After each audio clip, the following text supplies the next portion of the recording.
watching my YouTube channel English with Alishan. Today I have a topic use of has, have and had.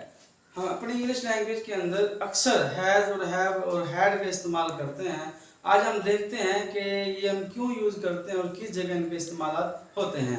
तो सबसे पहले आपको पता होना चाहिए हैज़, हैव, हैड इनको हम हेल्पिंग वर्ब भी कहते हैं। ये सेंटेंसेस के अंदर हेल्पिंग वर्ब भी यूज होते हैं। जब हम टेंसेस पढ़ेंगे तो उसके अंदर आपको ये समझने को मिलेगा, लेकिन फिलहाल इनका जो इस्तेमाल है हैज, हैव और हैड का, यहाँ पर टू शो पोजेशन यानी कि किसी चीज की मलकियत जाहिर करने के लिए हम इनका यूज करते हैं। किसी के पास कोई चीज है, उसकी मलकियत जाहिर करते हैं, तो उसमें हमारे पास तीन तरह के वर्ब होते हैं, हेल्पिंग वर्ब हैज, हैव और हैड।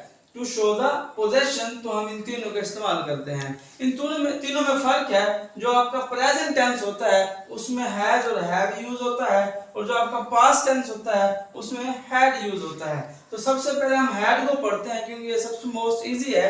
हैड को इसलिए पढ़ते हैं, आपके जितने भी नाउन हैं, आपके जितने भी प्रोनाउन हैं, अब नाउन के अंदर चाहे वो सिंगुलर है चाहे वो प्लूरल है, उसके साथ हैड यूज होगा।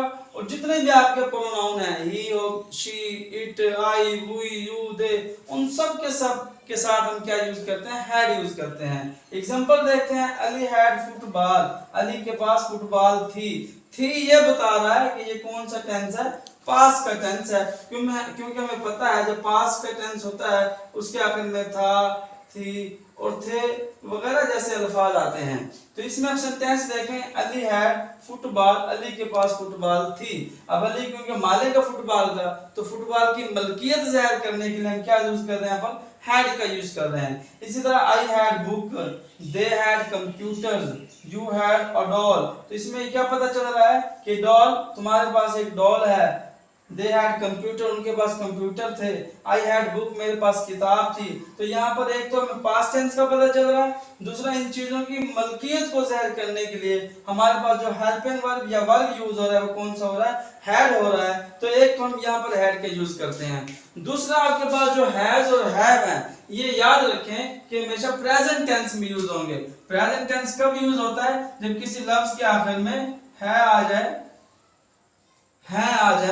वगैरह, तो तब हम क्या यूज करते हैं, हैज और हैव यूज करते हैं। तो सबसे पहले हम हैज का यूज देखते हैं। तो याद रखिए, हैज जो है हमेशा सिंगुलर नाउन के साथ यूज होता है, शी के साथ यूज होता है, ही के साथ यूज होता है और इट के साथ हैज यूज होता है। एग्जांपल में देखते हैं, शी हैज अ डॉल, उसके पास एक गुड़िया है। ही हैज अ कैट, उसके पास एक बिल्ली है।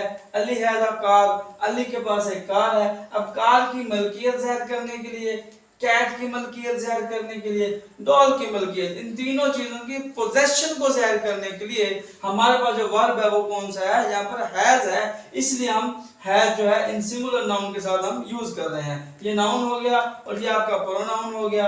ये दोनों ही क्या है, वाहिद हैं, और वाहिद के साथ क्या लगता है, हमारा आर्टिकल जो वर्ब है वो हैज लगता है। उसके बाद हमारे पास है हैव याद रखें तो प्लूरल नाउन के साथ लगेगा, जिसमें एक से ज्यादा नाउन आ जाए तो प्लूरल नाउन होता है। उसमें हम जब किसी चीज की मलकियत जाहिर करेंगे तो हैव का यूज करेंगे। वी हो गया, यू, दे और आई है तो सिंगुलर नाउन, लेकिन आई के साथ भी हम हेल्पिंग और हैव लगाते हैं। तो इसकी एग्जांपल देखिए, Ali and Ahmed have car, Ali और अहमद के पास गाड़ियां हैं। वी हैव 5 पेन्स, हमारे पास 5 पेन्स हैं। यू हैव वॉच, तुम्हारे पास एक वॉच है। दे हैव ऑरेंजेस, तुम्हारे पास संतरे हैं, ऑरेंज है। आई हैव अ पैरट, मेरे पास एक तोता है। अब इन चीजों की मलकियत जाहिर करने के लिए हमारे पास जो हेल्पिंग वर्ब आ रहा है वो कौन सा आ रहा है, हैव आ रहा है। तो इनके साथ हम हैव लगाते हैं। तो आज हमने देखा हैज, हैव और हैड कहाँ इस्तेमाल होता है। आई होप कि आपको अच्छे से समझ आई होगी। अगर आपको समझ आई है तो मैं आपसे एक्सपेक्ट करता हूँ कि आप इस वीडियो को ज़्यादा से ज़्यादा लाइक करेंगे, दोस्तों के साथ शेयर करेंगे और इस चैनल को ज़्यादा से ज़्यादा सब्सक्राइब करेंगे। Thank you very much.